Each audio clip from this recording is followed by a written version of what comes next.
మైన వర్షంలో గోపాల్ తన ఎద్దుల బండితో జాతర నుండి తిరిగి వస్తున్నాడు.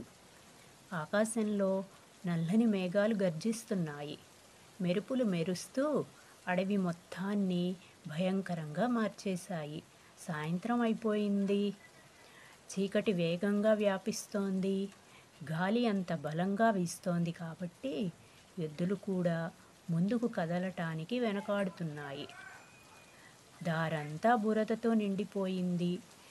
బండి చక్రాలు కష్టంగా తిరుగుతున్నాయి.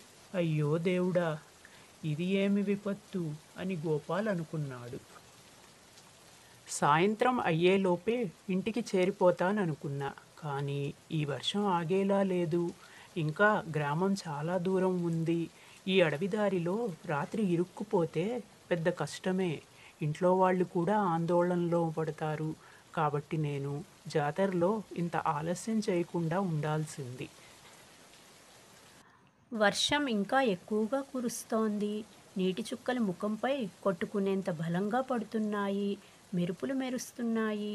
పిడుగులు గర్జిస్తున్నాయి. భూమి వణుకుతోంది. చుట్టూ ఎవరూ లేరు.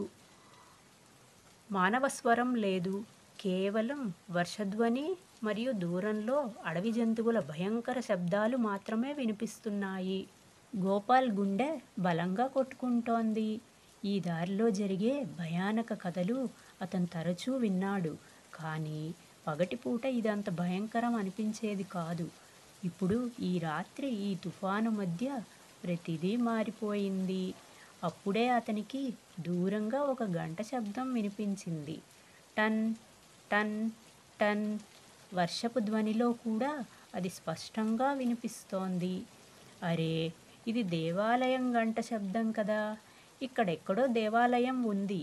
దేవుడు నా ప్రార్థన విన్నాడు అనుకుంటా. ఇక్కడ రాత్రి గడపాలి. సురక్షితంగా కూడా ఉంటుంది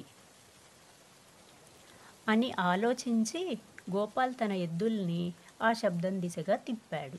కొద్ది దూరం నడిచాక అతనికి ఒక పాత శివాలయం కనిపించింది. అది రాతితో నిర్మించబడిన ఒక పాత కట్టడం. కానీ ఆశ్చర్యంగా లోపల వెలుగు కనిపిస్తోంది. గోపాల్ బండిని ఆపి త్వరగా లోపలికి పరిగెత్తాడు. లోపల శుభ్రంగా ఉంది. శివలింగం ముందు దీపాలు వెలుగుతున్నాయి.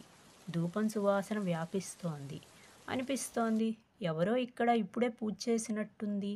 కానీ ఎవరూ కనిపించటం లేదు. ప్రణామం మహారాజ్, ఎవరైనా ఉన్నారా? నేను గోపాల్. ఈ తుఫాన్లో ఆశ్రయం కావాలి. కొద్దిసేపటి తర్వాత వెనుక గది నుంచి ఒక వృద్ధ సన్యాసి బయటికి వచ్చాడు. పొడవాటి తెల్లగడ్డం ఉంది. నుదుటిపై త్రిపుండ్రం. ఆయన చూపు ప్రశాంతమైనది, కానీ ముఖంలో గంభీరత ఉంది. రా బిడ్డా, ఈ భయంకర రాత్రిలో ఇక్కడ ఎలా వచ్చావు? ఈ దారి రాత్రిపూట చాలా ప్రమాదకరం. మహారాజ్, నేను సమీప గ్రామం రాంపూర్ వాడిని. జాతరకి వెళ్ళాను. సాయంత్రం ముందే వస్తాననుకున్నా, కానీ వర్షం మొదలైంది, చీకటయింది. దయచేసి ఈ రాత్రి ఇక్కడ ఉండనివ్వండి. ఉదయాన్నే వెళ్ళిపోతాను. సన్యాసి కొంతసేపు మౌనంగా అతన్ని చూశాడు. తర్వాత నిశ్శబ్దంగా అన్నాడు, విషయం జాగ్రత్తగా విను. అర్ధరాత్రి తరువాత దేవాలయం బయటికి ఒక్క అడుగు కూడా వేయకు. ఎవరి శబ్దం వినిపించినా, ఎవరో సహాయం కోరినా బయటికి వెళ్ళొద్దు. గుర్తుంచుకో. గోపాల్కి ఇది వింతగా అనిపించింది. కానీ సన్యాసి ముఖంలోని తీవ్రతను చూసి తల ఊపాడు. సరే మహారాజ్, బయటికి వెళ్ళను. సన్యాసి కొంత పండు నీళ్లు తీసుకొచ్చి ఇచ్చాడు. ఇదిగో బిడ్డా, ఎక్కువేమీ లేదు. ఇవి తిని విశ్రాంతి తీసుకో. గోపాల్ పండ్లు తిని నీరు తాగి ఒక మూలలో చాప పరుచుకొని పడుకున్నాడు. వర్షం ఇంకా కురుస్తూనే ఉంది. కొంతసేపటి తరువాత అతను నిద్రపోతుండగా ఒక్కసారిగా అతనికి ఒక శబ్దం వినిపించింది. గోపాల్, గోపాల్ అన్నయ్య. అతను ఒక్కసారిగా మేల్కొన్నాడు. ఆ స్వరం అది తన చెల్లెలు సుమన్ స్వరంలా ఉంది. అన్నయ్య, ఎక్కడ ఉన్నావు? నాకు చాలా భయం వేస్తోంది. నన్ను రక్షించు. గోపాల్ గుండె బలంగా కొట్టుకుంటుంది. ఇదెలా సాధ్యం?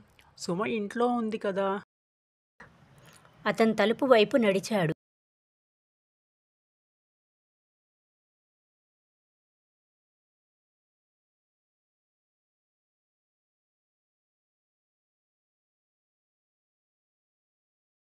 బయటికి వెళ్ళబోతుండగా ఎవరో అతని చేతిని బలవంతంగా పట్టుకున్నారు.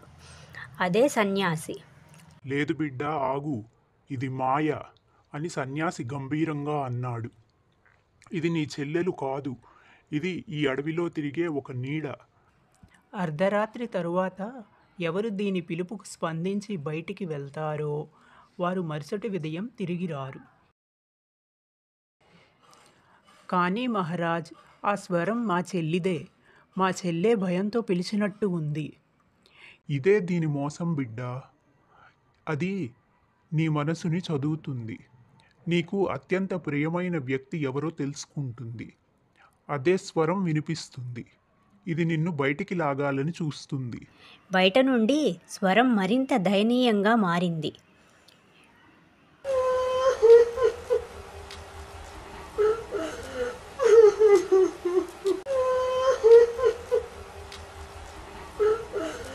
అన్నయ్య, నన్ను విడిచిపెట్టొద్దు. చలిగా ఉంది. నాకు భయం వేస్తోంది. గోపాల్ కన్నీళ్లు పెట్టుకున్నాడు.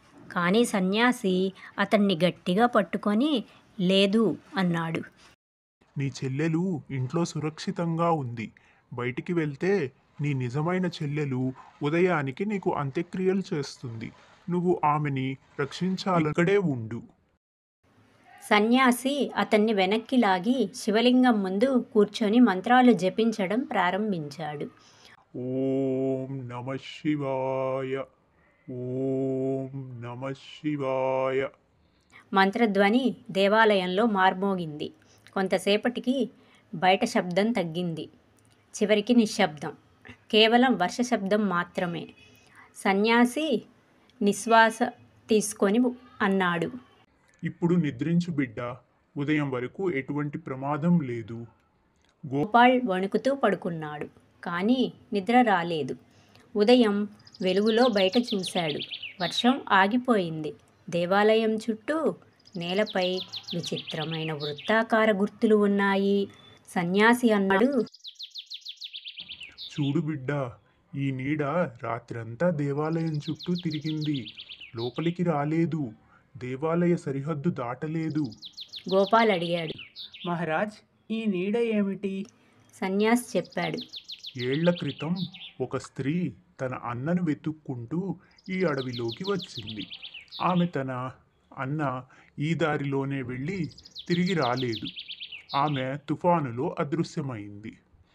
ఆమె ఆత్మ ఇప్పటికీ ఇక్కడ తిరుగుతోంది. ప్రతి తుఫాను రాత్రి ఆమె మరి వారిని పిలుస్తుంది. తన దుఃఖంలో వారిని లాగుకుపోతుంది. గోపాల్ రోమాలు నిక్కబొడుచుకున్నాయి. మహారాజ్, మీరు లేకపోతే నేను కూడా పోయేవాడిని. ఇది నా ధర్మం బిడ్డ. శివాలయంలో ఆశ్రయం కోరిన వారిని రక్షించటం నా బాధ్యత. ఉదయం అయ్యాక గోపాల్ తన బండిని తీసుకొని ఇంటి దారిలో బయలుదేరాడు. గ్రామానికి చేరేసరికి సూర్యుడు ప్రకాశిస్తున్నాడు. అడవి ఇక భయంకరంగా కనిపించలేదు. ఇంటికి చేరి అతను తన చెల్లెలు సుమన్ని చూశాడు. ఆవరణలో ఆడుకుంటోంది. సురక్షితంగా ఉంది. గోపాల్ కన్నీళ్లు పెట్టుకొని ఆమెని ఆలింగనం చేసుకున్నాడు. ఏమైంది అన్నయ్య? అని సుమన్ అడిగింది. ఏమీ కాదు బిడ్డ, అన్నాడు గోపాల్. నిన్ను చూసి సంతోషం వేసింది. తర్వాత గోపాల్ ఆ రాత్రి జరిగిన సంఘటనను కుటుంబానికి చెప్పాడు. గ్రామమంతా ఆ విషయం తెలిసింది. ఇక ఎవ్వరూ రాత్రివేళ ఆ అడవి దారిలో ప్రయాణించేవారు కాదు. గోపాల్ ప్రతి నెల ఆ దేవాలయానికి వెళ్ళి సన్యాసిని దర్శించి పూజా సామాగ్రి, పండ్లు తీసుకెళ్ళేవాడు. సన్యాసి ఆశీర్వదించేవాడు. ఇప్పటికీ అంటారు, ఆ నీడ తుఫాను రాత్రుల్లో అడవిలో తిరుగుతూనే ఉందని. కానీ ఇప్పుడు ప్రజలు జాగ్రత్తగా ఉన్నారు. వారికి తెలుసు రాత్రివేళ ఆ దారిలో పోకూడదని. ఎవరైనా తప్పిపోయినా ఆ శివాలయం వైపు వెళ్ళమని చెబుతారు. ఎందుకంటే అక్కడ సన్యాసి మహారాజ్ ఉన్నారు. అక్కడ భగవంతుడు శివుడి ఆశీర్వాదం ఉంది.